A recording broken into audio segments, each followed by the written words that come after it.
Assalamualaikum warahmatullahi wabarakatuh. Perkenalkan, nama saya Anissa Nur Fadilah, NIM terakhir 247. Saya di sini akan menjelaskan sedikit pengertian tentang sejarah Islam pada masa Khulafaur Rasyidin. Oke, masuk bab pertama yaitu tentang Abu Bakar As-Siddiq. Abu Bakar As-Siddiq itu adalah sahabat Nabi yang paling awal memeluk Islam. Beliau menjadi khalifah pertama setelah wafatnya Nabi Muhammad SAW. Abu Bakar itu merupakan ayah dari Aisyah. Sedangkan Aisyah itu adalah istri dari Nabi Muhammad. Sebelum masuk Islam, nama Abu Bakar itu adalah Abdul Ka'ab. Tapi setelah dia masuk Islam, namanya diganti oleh Rasulullah menjadi Abdullah yang artinya hamba Allah. Selain itu, Nabi Muhammad juga memberikan gelar As-Siddiq kepada Abu Bakar karena beliau adalah orang yang berkata benar. Beliau itu membenarkan dan juga mempercayai semua kejadian termasuk peristiwa Isra Mi'raj Nabi Muhammad yang kebanyakan orang itu benar-benar tidak percaya. Kemudian masa pemerintahan Abu Bakar As-Siddiq itu mulai dari 632 sampai 634 Masehi. Pada masa pemerintahannya itu terjadilah perang Riddah atau perang melawan kemurtadan untuk mengatasi perpecahan yang akan terjadi setelah Nabi Muhammad wafat. Oke, karakteristik kepemimpinan Abu Bakar. Yang pertama, Abu Bakar As-Siddiq itu memiliki sifat yang lemah lembut dan juga tegas. Yang kedua, dalam memimpin, karakter yang dipakai bersifat sentralistik, di mana kekuasaan legislatif, eksekutif, yudikatif itu berada di tangan khalifah. Meskipun demikian, ia itu tetap mengajak para sahabat untuk bermusyawarah. Terus, prestasi apa sih yang dicapai oleh Abu Bakar As-Siddiq? Yang pertama itu melanjutkan misi pasukan yang dipimpin oleh Usamah yang telah dipersiapkan oleh Rasulullah sebelum wafat. Yang kedua, memerintahkan untuk mengumpulkan teks Al-Quran. Yang ketiga, menumpas nabi palsu dan orang yang enggan membayar zakat. Yang keempat, itu mengirimkan pasukan untuk menyebarkan agama Islam secara luas. Tantangan pada masa pemerintahan Abu Bakar yang pertama itu banyaknya nabi palsu setelah kepergian Nabi Muhammad. Yang kedua, banyak orang yang menolak membayar zakat, dan yang ketiga adalah ancaman dari kekaisaran Romawi Timur dan juga Persia. Oke, lanjut ke pemerintahan Umar bin Khattab. Biografi singkat tentang pemerintahan Umar bin Khattab. Umar bin Khattab itu menjadi khalifah yang kedua setelah Abu Bakar.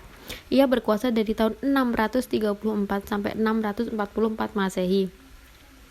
Beliau itu lahir di Mekah dan juga meninggal pada tanggal 3 November 644. Nama lengkapnya itu adalah Umar bin Al-Khattab bin Abdul Al-Uzza. Karakteristik kepemimpinan Umar bin Khattab itu yang pertama, Umar itu memiliki karakter cerdas, tegas, dan juga mengutamakan kepentingan rakyat. Yang kedua, kecerdasan Umar itu sangat diperlukan untuk membangun dasar kemasyarakatan yang islami. Beliau juga merupakan tipe yang demokratif dan inklusif. Prestasi Khalifah Umar bin Khattab. Yang pertama, memperluas wilayah kekuasaan. Yang kedua, membuat dan juga menetapkan kalender Hijriah. Yang ketiga, mengatur sistem administrasi keuangan negara. Tantangan yang dihadapi oleh Umar bin Khattab itu yang pertama, pada saat menyisir rumah penduduk, Umar itu mendengar suatu tangisan dari rumah penduduk ya. Nah, tangisan itu tuh ternyata itu ada di salah satu rumah. Anaknya tuh nangis karena lapar dan ibunya tuh cuma masak batu gitu loh. Jadinya tuh Umar itu benar-benar meneteskan air mata. Ternyata masih ada rakyatku yang masih belum bisa makan. Yang kedua itu adanya nabi palsu. Oke, masuk ke yang bab ketiga, biografi Utsman bin Affan. Utsman itu merupakan khalifah ketiga setelah Umar bin Khattab. Ia tuh memerintah dari tahun 644 sampai 658. Selain itu, sahabat Nabi ini tuh juga memiliki sikap pemalu. Utsman itu memiliki julukan Dzunurainin wal Hijratain, artinya orang yang memiliki dua cahaya dan dua kali hijrah. Ia menikahi dua putri Nabi, yaitu Ummi Kulsum dan juga Ruqayyah. Utsman itu juga melakukan hijrah dua kali, yang pertama ke Habsyi dan yang kedua ke Madinah. Pemerintahan Utsman bin Affan.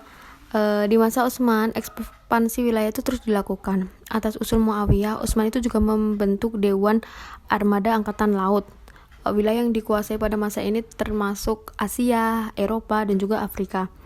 Pada masa ini tuh situasi itu udah aman ya, kemakmuran itu sudah tercapai di mana-mana. Utsman itu merupakan pemimpin yang soleh, penyantun, dan juga sabar. Dengan sifat seperti ini, kemakmuran rakyat itu tercapai baik secara rohani maupun jasmani. Namun sikap yang seperti itu tuh kadang tuh juga malah membuat munculnya sikap negatif gitu loh. Contohnya tuh nepotisme dalam kepemimpinan Utsman. Prestasi yang dicapai pada masa Utsman bin Affan itu yang pertama kodifikasi Al-Quran, yang kedua renovasi Masjid Nabawi, yang ketiga pembentukan angkatan laut, yang keempat perluasan wilayah. Hambatan pada masa Utsman itu yang pertama, ketika memerintah itu adanya fitnah yang muncul di setengah akhir dari masa pemerintahannya, yaitu adanya surat yang memprovokasi rakyat Mesir untuk memberontak. Masuk ke materi terakhir, yaitu biografi Ali bin Abi Thalib. Ali itu merupakan khalifah keempat yang memerintah pada tahun 656 sampai 661. Ali itu termasuk golongan pemeluk Islam pertama dari golongan sahabat Nabi dan juga anak-anak. Kemudian ia merupakan kelahiran 17 Maret 599. Karakteristik kepemimpinan Ali, yang pertama, Ali itu dikenal sebagai khalifah yang pemberani, cerdas, pandai berperang, dan juga menulis. Kepemimpinan Ali itu merupakan masa peralihan Utsman ke Khalifah Ali, di mana kekacauan itu kembali terjadi. Dalam kondisi seperti ini, karakter kepemimpinan Ali yang sangat tegas itu benar-benar tercapai gitu. Ketegasan Khalifah Ali ini mirip dengan ketegasan Khalifah Umar bin Khattab. Prestasi yang dicapai oleh Khalifah Ali, pertama, mengganti pegawai yang kurang cakap. Yang kedua, membenahi keuangan negara. Yang ketiga, memajukan ilmu bahasa dan juga bidang pembangunan. Tantangan pada masa Ali bin Abi Thalib yaitu setelah menjadi khalifah muncullah fitnah dan juga perang. Contoh perang yang paling terkenal itu ada perang Jamal dan juga Siffin. Cukup sekian materi dari saya dan juga presentasi. Apabila ada kurangnya itu datang dari saya, ada lebihnya itu datang dari Allah. Billahi taufiq wal hidayah wa ridha wa inayah. Wassalamualaikum warahmatullahi wabarakatuh.